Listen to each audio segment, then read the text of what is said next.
മലയാള cinema വലിയൊരു പ്രതിസന്ധിയിലൂടെ കടന്നു പോയിക്കൊണ്ടിരിക്കുകയാണ്. നിങ്ങൾക്കൊക്കെ അറിയാം, കഴിഞ്ഞ വർഷം ഉണ്ടായ കണക്കുകൾ വെളി വന്നു. ആ കൂടെ 200 സിനിമകൾ ഇറങ്ങിയിട്ട് ഒരു 24 സിനിമകൾ മാത്രമാണ് അതിനകത്ത് ഓടിയത്.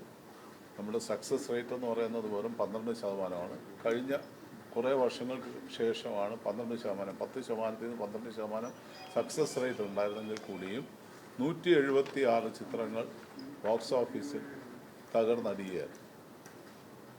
അതിനുശേഷം അപ്പം അതുണ്ടായ ലോസ് എന്ന് പറയുന്നത് ഞങ്ങൾ കഴിഞ്ഞ ഇതിൽ അതിൻ്റെ പത്രക്കുറിപ്പ് വെളിവിട്ടിരുന്നു. 700 കോടി രൂപ, 650-നും 700 കോടി രൂപയ്ക്കും ഇടയിലാണ് നമുക്ക് നഷ്ടമുണ്ടായത് ഇൻഡസ്ട്രി. പല പ്രൊഡ്യൂസർമാരും ഇവിടുന്ന് നാട് വിട്ടു പോകേണ്ട ഗതികേടിലാണ് ഉണ്ടായിട്ടുള്ളത്. അപ്പോൾ പുതിയതായിട്ട് ഇപ്പോൾ നമ്മൾ ഈ മാസം ഞങ്ങൾ മാസാമാസം ഇതിൻ്റെ കണക്കുകൾ എടുത്തു പോയത്. ഇപ്പോൾ ഈ ജാനുവരിയിലെ കണക്ക് പ്രകാരം ഇറങ്ങിയ 28 ചിത്രങ്ങളിൽ ഒരു ചിത്രം മാത്രമാണ് അതിൽ സക്സസ് ആയത് നമുക്ക് പറയാനുള്ളൂ സാമ്പത്തികമായി. ബാക്കി 2 ചിത്രങ്ങൾ ഇപ്പം ഇറങ്ങിയ തിരക്കേടില്ലാതെ പോകുന്നു. അതിൻ്റെ കണക്കുകളൊക്കെ അടുത്ത മാസം കിട്ടും. അപ്പോൾ ഈ കഴിഞ്ഞ മാസത്തെ നമ്മുടെ നഷ്ടം എന്ന് പറയുന്നത് തന്നെ ഒരു 110 കോടി രൂപ.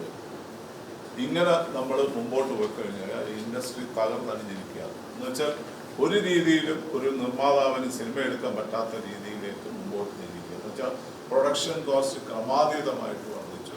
ആർട്ടിസ്റ്റിൻ്റെ റെമ്യൂണറേഷൻ നമുക്ക് ചിന്തിക്കാൻ പറ്റാത്ത രീതിയിലുള്ള റെമ്യൂണറേഷൻ. ഏറ്റവും വലിയ പ്രശ്നം എന്ന് പറയുന്നത് ആർട്ടിസ്റ്റിൻ്റെ റെമ്യൂണറേഷൻ.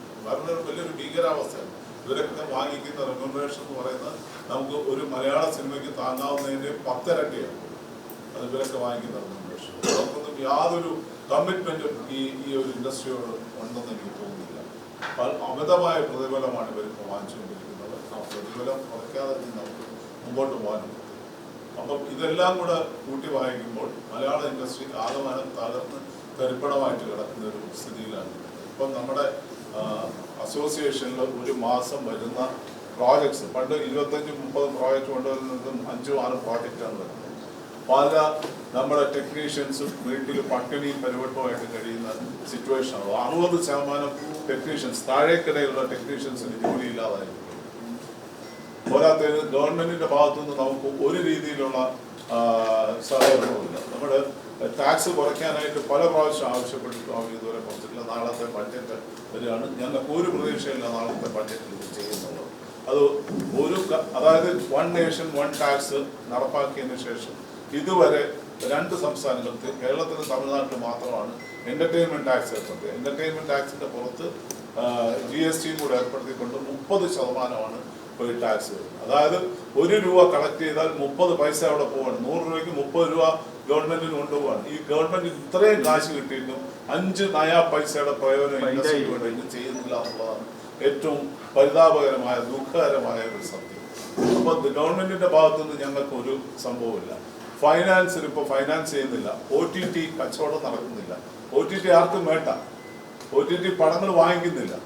സിനിമ എന്ന് പറഞ്ഞ് റിലീസ് ചെയ്ത് തിയേറ്ററിൽ ഓടി അത് നന്നായിട്ട് പോയാൽ OTTക്കാർ ഒരു വില പറയും. അത് കൊടുത്ത് നമ്മൾ അത് കൊടുത്തോണം. കൊടുത്താൽ 6 മാസം കൊണ്ടോ 10 മാസം കൊണ്ടോ ആണ് പൈസ നമുക്ക് തരുന്നത്.